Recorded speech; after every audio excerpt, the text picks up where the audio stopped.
The first thing I noticed was the way the chandelier threw hard light across the silverware, like the whole table was trying too hard to look expensive. My mother had set out the good plates, the ones we used when the story mattered more than the food. Naperville felt quiet outside those windows, but inside that dining room, the air had weight, the kind that tells you a decision has already been made. My father cleared his throat like he was about to read numbers off a quarterly report. "Your grandmother's trust has been restructured," he said. He didn't look at me. He looked past me, at the framed family photo on the sideboard, the one where Ethan is centered. Lily on his knee. Everyone was smiling like it was natural. My mother's smile came right on cue, smooth, practiced. "It makes more sense this way," she said. "Ethan has a family." I set my fork down, not hard, just firm. The little click against china landed louder than her words. "Restructured how?" I asked. "Consolidated," my father said, "for efficiency." Ethan didn't say a word. He just kept turning his water glass, watching the condensation slide down like time. Under the table, my phone vibrated once. One clean buzz. I glanced down, just enough to see the subject line on the screen. Unauthorized amendment attempt flagged. My name is Claire Whitman, and at that moment, they thought they were closing a door. They didn't realize they'd started something. Before I go on, tell me where you're listening from. If you've ever stayed quiet just to keep the peace in your own family, stay with me. I've been the steady one for as long as I can remember. That's what they used to call me, steady. Responsible. Low maintenance. It sounds like praise when you're a kid. It feels like a compliment. You don't realize it's a role until you've been living inside it for 20 years. Christmas 2005 was the first time I understood the difference between being loved and being invested in. The tree was overlit. My mother believed in symmetry. The wrapping paper matched the curtains. Ethan was 16. I was 19 and home from college. He tore open a small velvet box and held up a set of car keys like he'd just won something. A Jeep, red, parked outside with a bow. My mother cried. My father clapped him on the back. "You earned it," he said. I opened my gift next, a thin envelope. Inside was a statement for a mutual fund account in my name. Seed money, they called it. "For your future," my father said. "You're the practical one." Everyone smiled at me like that was supposed to mean something. I smiled back. I always did. Back then, I thought it was just their style. I didn't see it was training me to need less, to expect less, to require less oxygen in the room. At graduation, I drove myself home. Not because I had to, because they were busy. Ethan had just landed a summer internship through one of my father's business contacts. They were at dinner celebrating him when I walked across that stage. I remember sitting in my car in the school parking lot after the ceremony. The sun was still high. Parents were hugging their kids, taking pictures. I checked my phone. One text from my mother. "So proud of you. We'll celebrate soon." We never did. I told myself it didn't matter. It always matters. When Ethan messed up, and he did, often, it was framed as potential misdirection. When I did something right, it was expected. Quietly absorbed into the family narrative.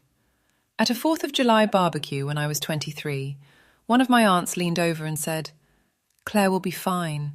She doesn't need us like Ethan does." I laughed because that's what you do when people reduce you in public, but I felt something shift inside me, a small internal ledger opening up. That was the day I learned love in my family had conditions. Years later, those conditions would have a price tag. When my grandmother, Margaret Doyle, started slowing down, I was the one who noticed first. Not because I lived closer. Ethan lived 30 minutes from her townhouse. I lived in Chicago, an hour and a half away on a good day.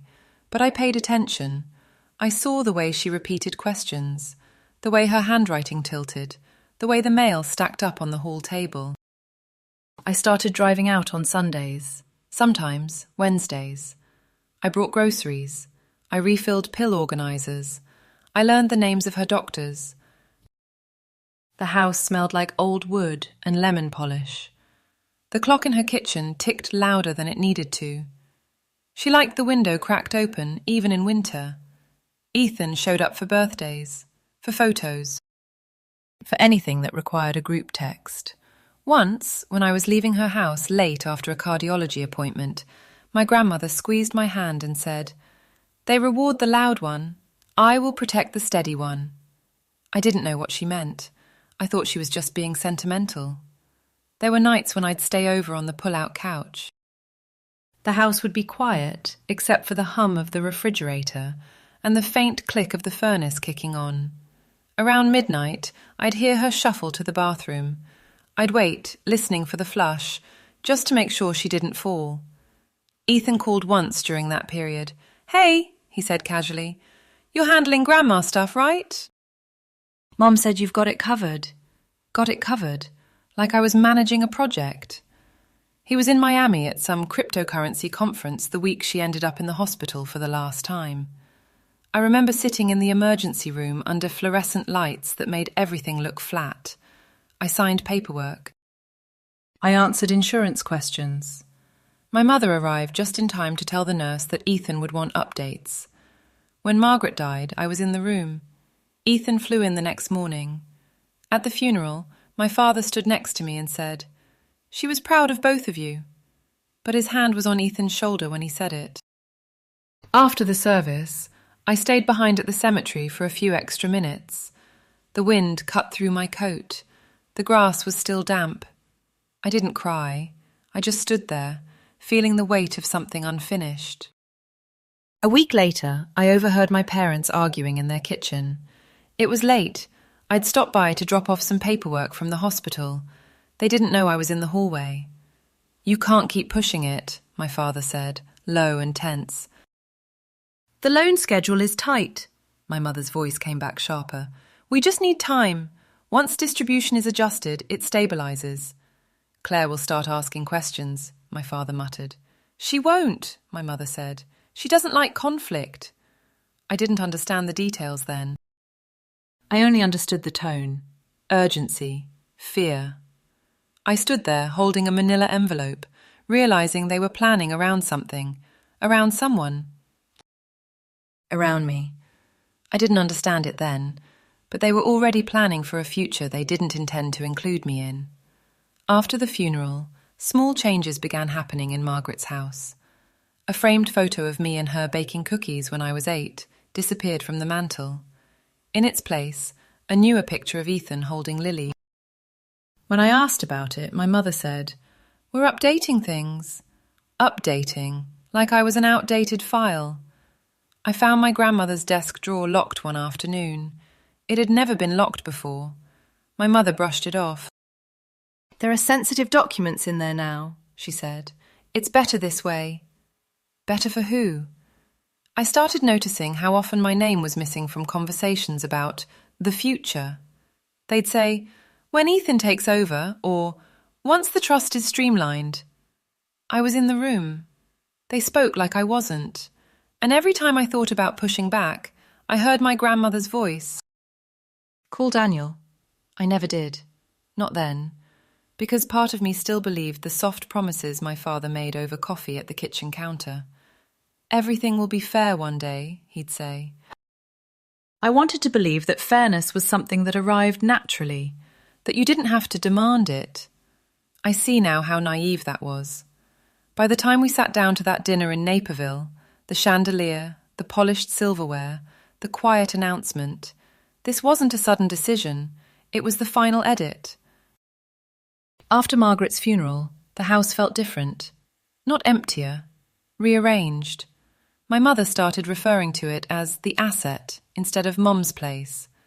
That was the first language shift I caught. Subtle. Strategic. "We need to think long-term," she said one afternoon while standing in the doorway of Margaret's kitchen. The sunlight came through the blinds in thin lines, striping the table where I used to sort her medications. It doesn't make sense to keep everything fragmented. Fragmented. That word sat wrong with me. I had been driving out every week, clearing expired food, labelling boxes, calling utility companies. My hands were still dry from scrubbing the stove the day before. Fragmented how? I asked. She waved a hand like I was being overly detailed. You know, structurally. Structurally, efficiently. Consolidated. The language was always corporate when it came to me, but when it came to Ethan, it was emotional, supportive, necessary. A month later, my father asked me to stop by their house on a Tuesday evening. "Quick thing," he said over the phone. His voice had that steady Midwest calm that never cracked, even when it should. I walked into the living room and saw a leather portfolio on the coffee table. My mother closed her laptop just a little too quickly when I stepped in. "We were just updating some documents," she said, smiling. "Routine stuff." "What kind of documents?" "Estate cleanup," she replied. "It's not interesting." That phrase, "it's not interesting," was her way of telling me it wasn't my business. I sat on the edge of the armchair, the same one I'd sat in since high school. My father didn't see my eyes. "You know, we've always intended to keep things simple," he said. "Ethan's closer.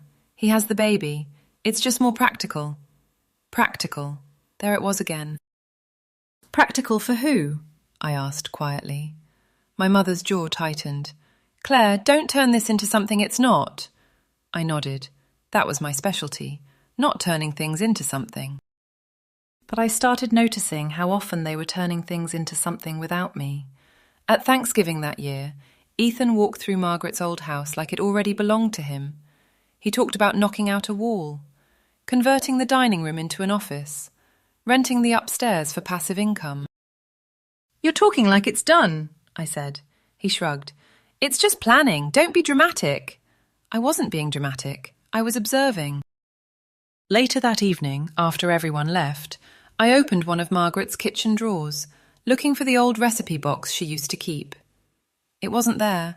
I checked the hall closet, the basement shelf. Gone. When I asked my mother the next morning, she said, "We consolidated some things. It's better this way." Better.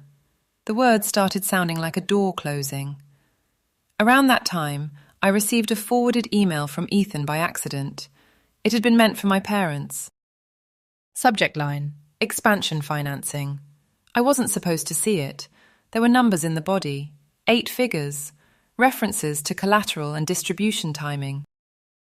I read it twice before replying only, "I think this was meant for Mom."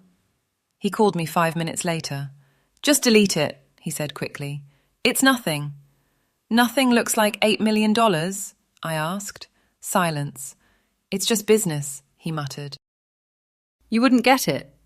That line stayed with me. You wouldn't get it. For someone who ran operations on paper but never showed up to handle actual operations, he had a lot of confidence in my ignorance. A week later, I stopped by Margaret's townhouse unannounced. The garage door was half open. Inside, I saw 2 movers loading boxes into a van. "Who authorised this?" I asked. One of them glanced at a clipboard. "Mrs. Whitman." My mother. I called her immediately. "We're organising," she said. "You don't need to monitor everything." Monitor. Like I was some outside auditor. Not the granddaughter who spent nights on that pull-out couch. That evening, Mrs. Klein from next door knocked on the door while I was still inside. She held up her phone. "I thought you should know," she said gently. "There's been a lot of activity. I've got footage if you need it." I thanked her. I didn't ask to see it yet. I didn't want proof of what I already felt.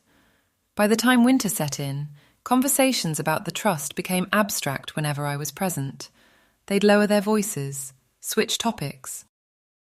Talk about Lily's preschool instead. Once, at Sunday dinner, Ethan leaned back in his chair and said, "It just makes more sense if everything runs through one person. It's cleaner." "And that person is you," I said. He didn't deny it. "You're fine, Claire," he added. "You've always been fine. You don't need anything from this." There it was, the line I didn't know I'd been waiting for. "You really think you deserve the same as me? For what?" He said it without anger. Almost casually, like he was asking about the weather. I looked at him across the table and realized something had shifted permanently. They didn't see me as someone to protect. They saw me as someone to subtract. I went home that night and sat at my kitchen counter with a legal pad. I wrote down every promise I could remember. The house will always be yours. Everything will be fair. We'll split it evenly. The list wasn't long, and none of it was documented. That was the part that bothered me most. Not the favoritism, not even the entitlement. It was the assumption that I would never check the paperwork, that I would stay steady, quiet, unthreatening. By the time my phone buzzed under the table at that dinner in Naperville, I wasn't surprised. Hurt, yes, but not surprised. Because this hadn't started with a single sentence about restructuring. It started years earlier, with a Jeep, with a locked drawer, with a whispered argument about loans in the dark, and with the quiet understanding that in my family, love could be adjusted, as long as it looked efficient. I didn't confront them that night. That surprised me more than it surprised them. After dinner in Naperville, I drove back to Chicago with the windows cracked open even though it was cold. I needed air. The highway lights blurred into a steady line, and I replayed the dinner in my head like it was a board meeting I'd just left. Restructured, consolidated, efficient. Under the table, I opened the email fully once I was stopped at a red light. Reeves Trust Management. Subject: Unauthorized amendment attempt, flagged. The body was short, clinical. An attempted modification to beneficiary structure had triggered a compliance review. Please contact our office at your earliest convenience. It didn't say who initiated it. It didn't need to. The next morning, my mother texted, "Don't overreact. There was a technical issue. We'll explain." Overreact. That word has been following me my whole life. It usually means I'm asking a question they don't want to answer. I didn't respond. Instead, I called Daniel Reeves. His assistant put me through within 10 minutes. His voice was calm, almost neutral. "Claire," he said, like he'd been expecting the call, "I'm glad you reached out." "Was it a glitch?" I asked. There was a brief pause. "Not long, just enough." "No," he said. "It was an amendment submission. It lacked required documentation, so it was flagged automatically." "Who submitted it?" Another pause. Longer this time. "Your mother." The words didn't hit like a punch. They landed like confirmation. Not my father. Not Ethan. My mother. "The amendment attempted to remove you as a current beneficiary," Daniel continued. "Cause was not documented. That creates exposure." Exposure. He wasn't speaking emotionally. He was speaking legally. "What kind of exposure?" I asked. "Breach of fiduciary duty. Possibly bad faith. But we're not there yet." I sat at my kitchen table with my coffee going cold and stared at the brick building across the street. "She didn't hesitate," Daniel added, almost to himself. "There were no edits in the submission log." No backspace, no second thoughts. I thanked him and hung up. 10 minutes later, Ethan called. "Mom said you freaked out," he began. "I haven't said anything to her." "Well, she's upset. You know how she is." I let that hang. "She tried to remove me," I said evenly. "It's just paperwork," he replied. "It doesn't change anything. It changes everything." He exhaled, impatient. "Claire, this isn't personal. It's structural. It's easier if one person manages distribution. You don't even live here." There it was again. The geography argument. "I live an hour away," I said. "You live 30 minutes away and haven't shown up for a hospital appointment in 2 years. That's not fair." "No," I said quietly. "It isn't." He shifted tone. "Just sign a family agreement. We'll smooth it out. Nobody wants lawyers involved." Nobody wants lawyers involved. That sentence told me more than anything else had. "Send it to me," I said. He hesitated. "We're still drafting it." Of course they were. By midweek, the tone changed. My mother left me a voicemail. "You're misunderstanding what happened. We were streamlining things."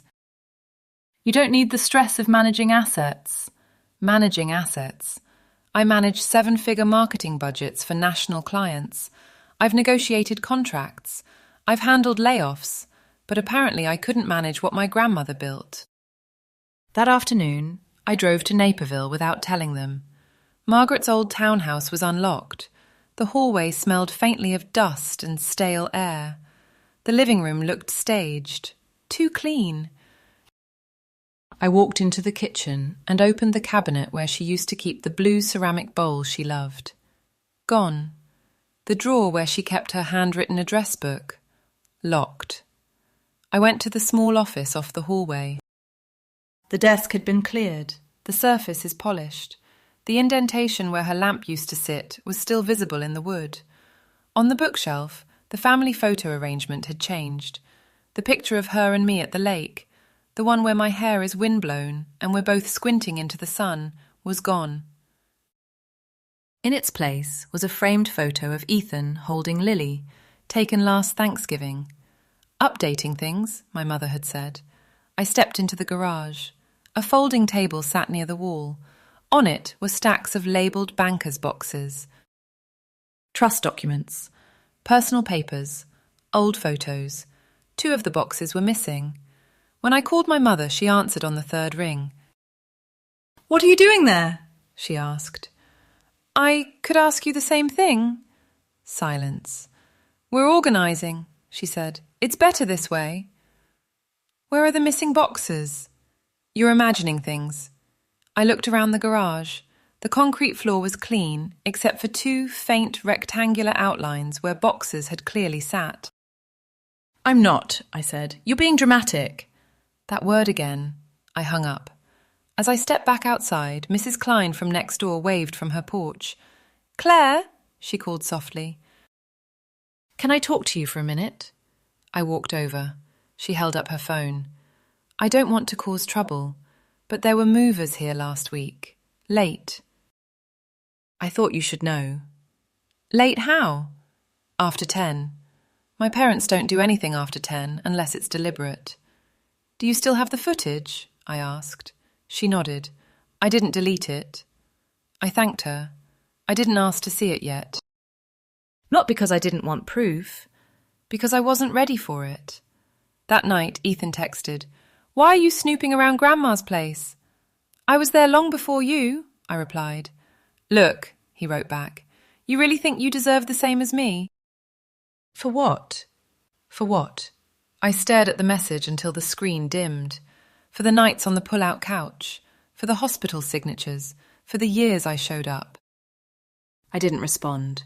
Instead, I opened my laptop and began reading everything I could find about irrevocable trusts and fiduciary obligations.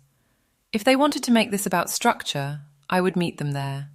The following week felt different, not louder.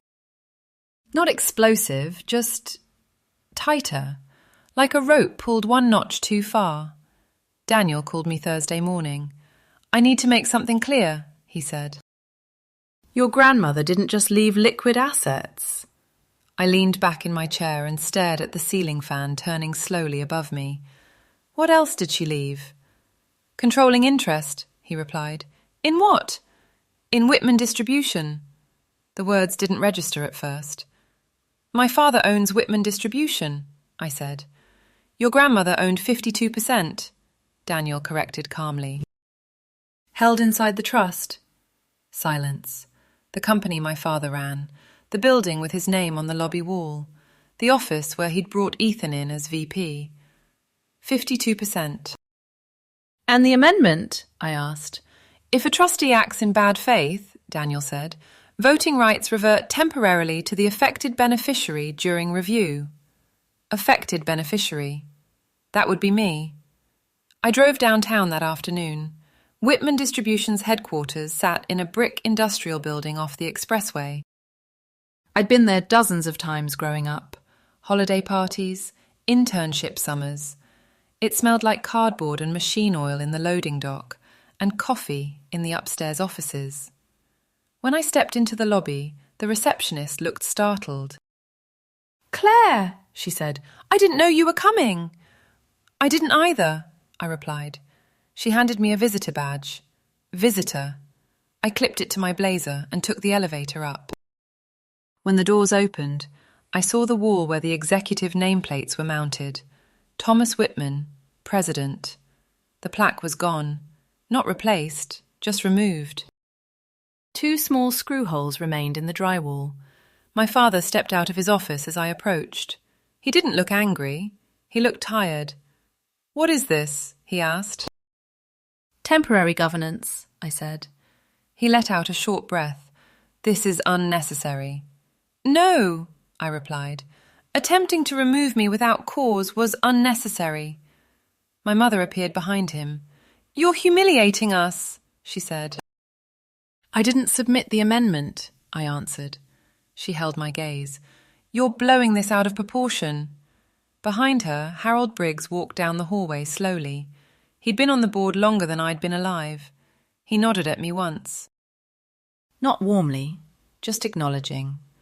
Inside the conference room, the air conditioning ran too cold. The blinds were half drawn, casting grey stripes across the long table.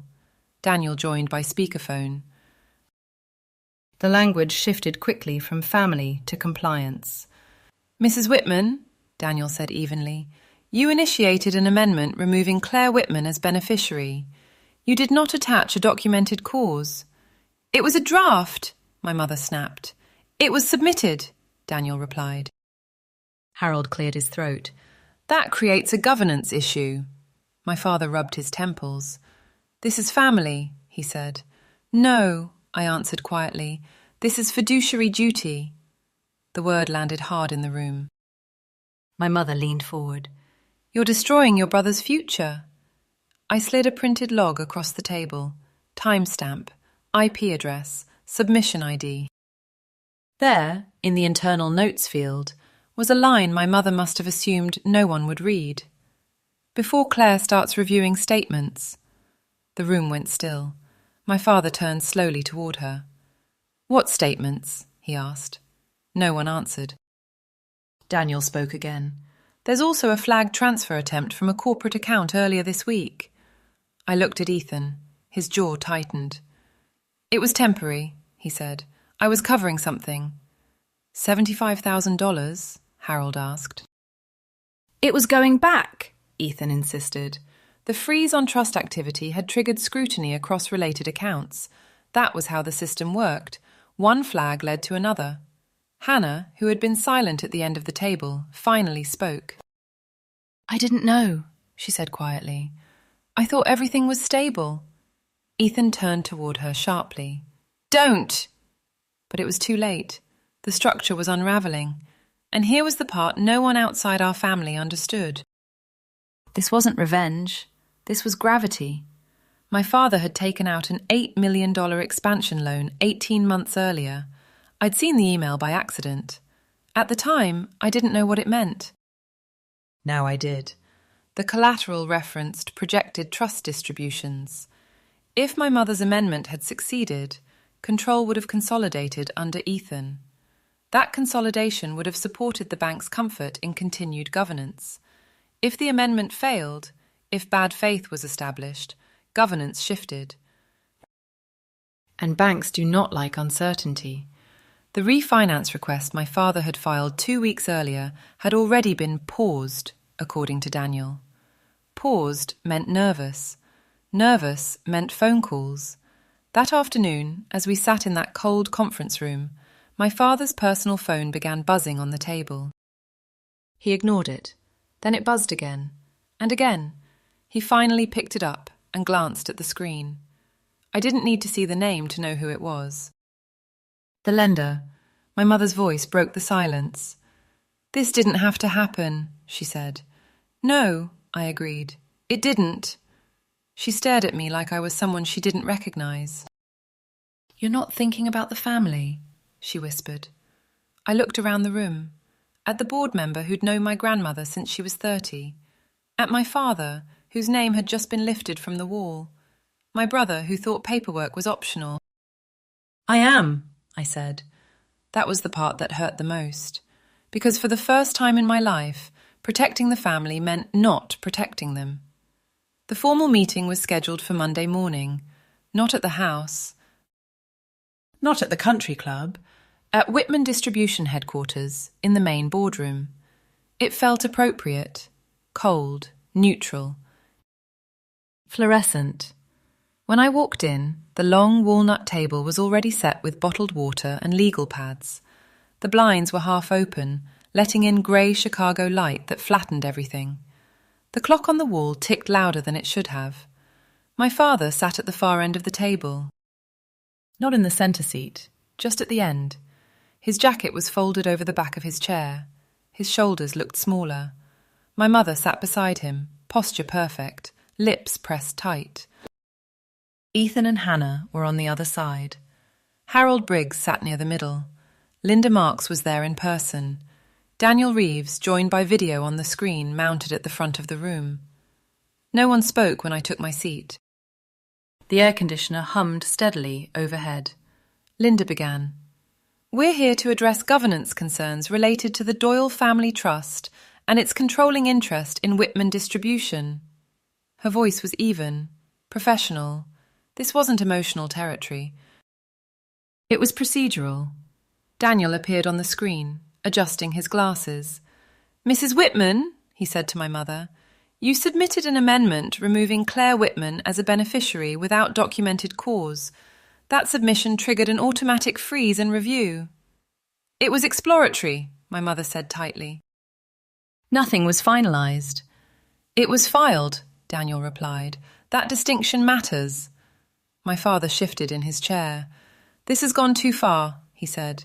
Claire, this is family. We can settle this privately. I looked at him for a long moment. No, I said quietly. This is fiduciary duty.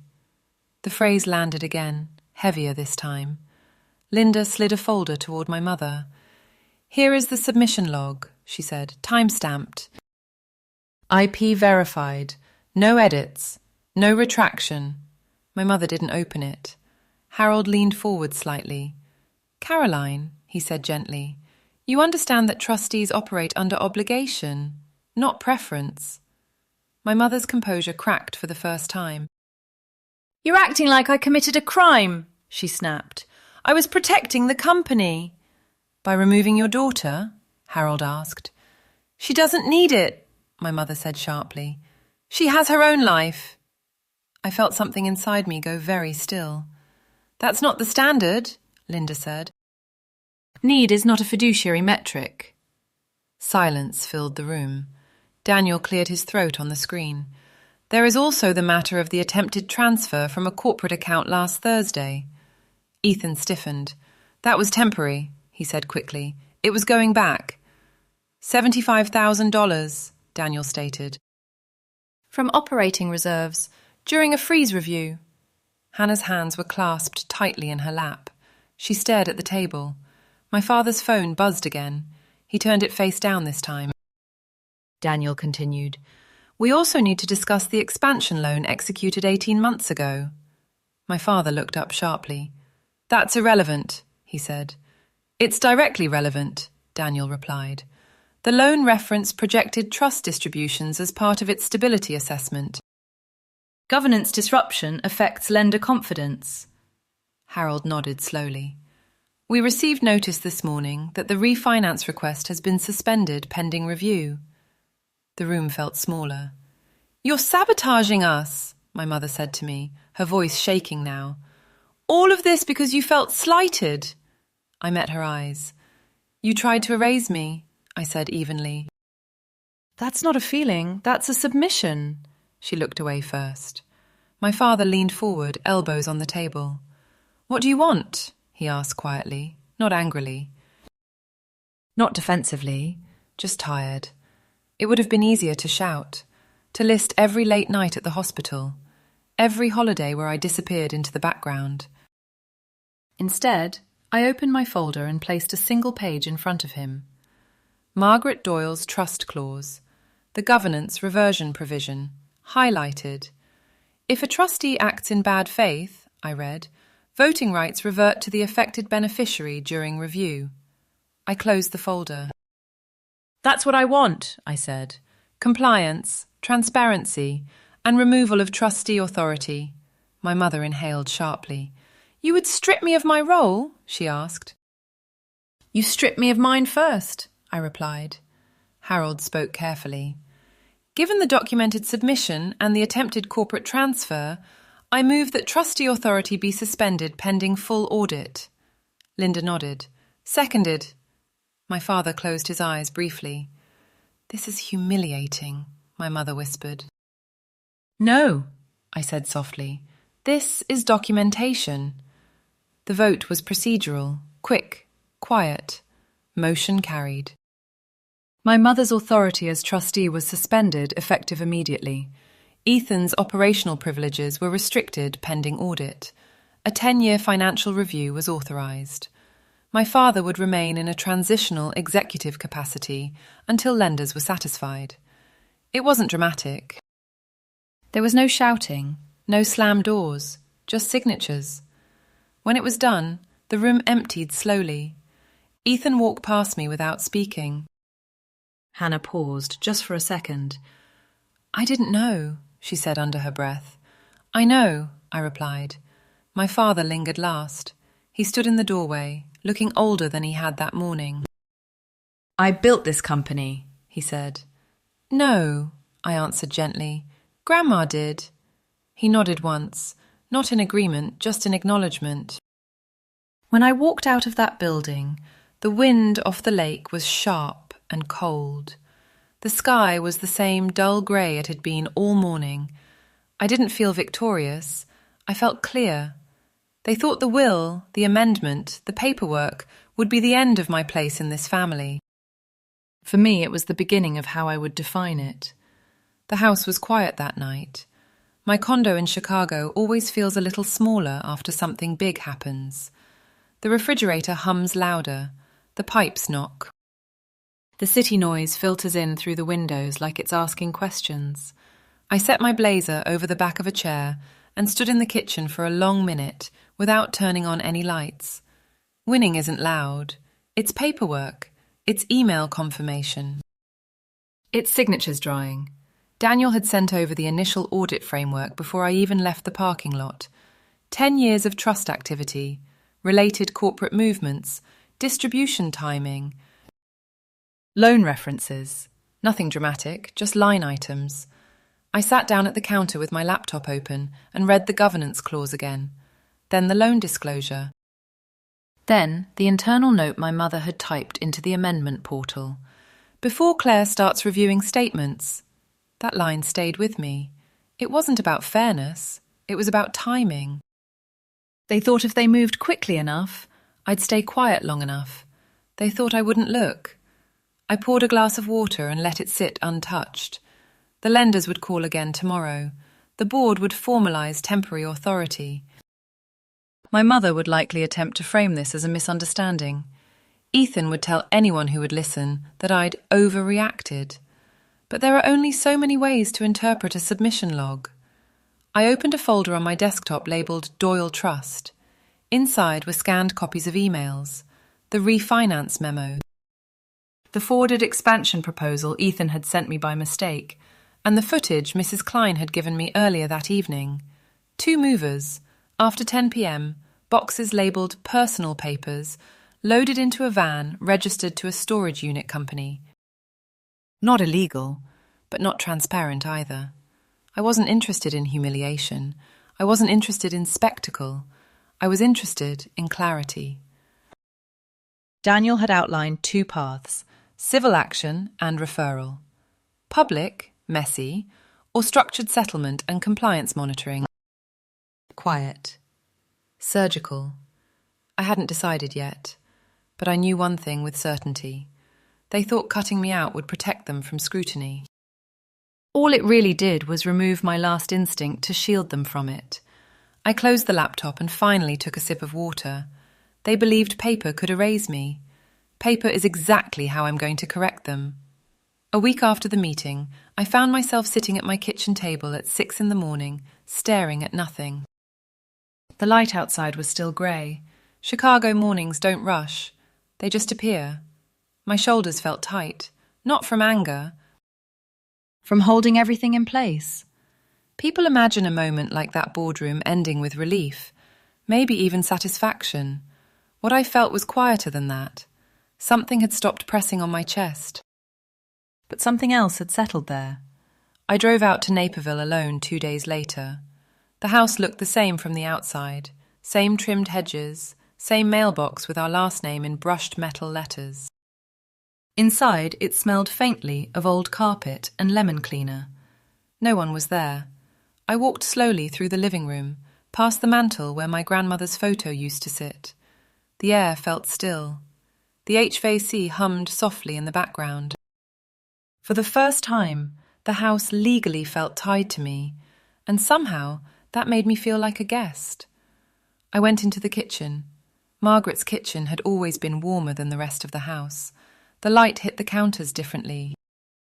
The wood cabinets held the faint scent of flour and coffee, even now. I opened the small drawer to the right of the sink. It had been locked before. Now it wasn't. Inside was a thin envelope I hadn't seen before. My name was written on the front in her handwriting. Not printed, not formal, just Claire. I stood there for a long time before opening it. Inside was a single photograph. Me and her at the lake, years ago. My hair tangled in the wind, her arm around my shoulder. Behind it was a folded sheet of paper. "Do not punish," it read. "Govern."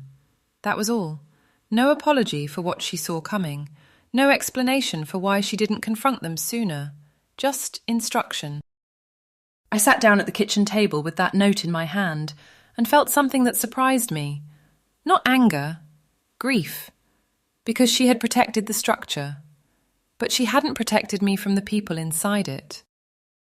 I would trade the house, the company, the money, all of it, for one moment where my family chose me while she was alive. But I don't get to rewrite their choices. I only get to decide what I accept now. My phone buzzer. It was Hannah. "I'm sorry," her message read. "I should have asked more questions." It wasn't a dramatic apology, no long explanation, just a line. I typed back, "Take care of Lily." That was enough. Later that afternoon, Harold Briggs stopped by the house briefly. He walked through the living room with his hands in his coat pockets, nodding to himself. "Your grandmother planned carefully," he said. "I know," I replied. He paused at the kitchen doorway. "She always knew you'd read the fine print." After he left, I walked back through the house one more time. I changed the locks, not as a statement, as a boundary. I cleared out one drawer in the office and left the rest untouched. I didn't repaint anything. I didn't rearrange the furniture. I wasn't interested in erasing what had happened. I just wasn't going to pretend it hadn't. That night, back in my condo, I received a voicemail from an unknown number. It was a bank officer. "There appears to be an older beneficiary designation connected to a secondary account under Margaret Doyle's estate," he said. "We'd like to verify information."